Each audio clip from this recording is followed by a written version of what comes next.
Hi to all. Today we are going to do sweet mango rice in Hamare style. In Thailand it is also known as sticky mango rice. But in India the gluten or sticky rice is rarely available. So here we have taken our normal steamed cooked rice. So now take a pan,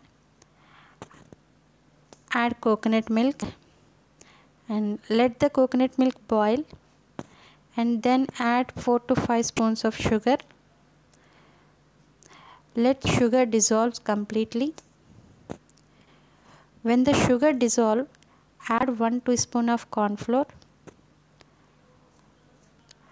Now boil the coconut milk until it becomes thick or sticky. You can see our coconut milk becomes sticky.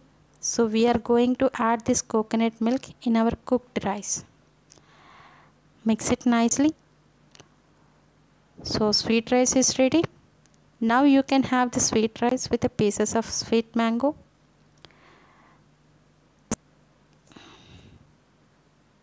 This is really sweet dish and taste is really delicious.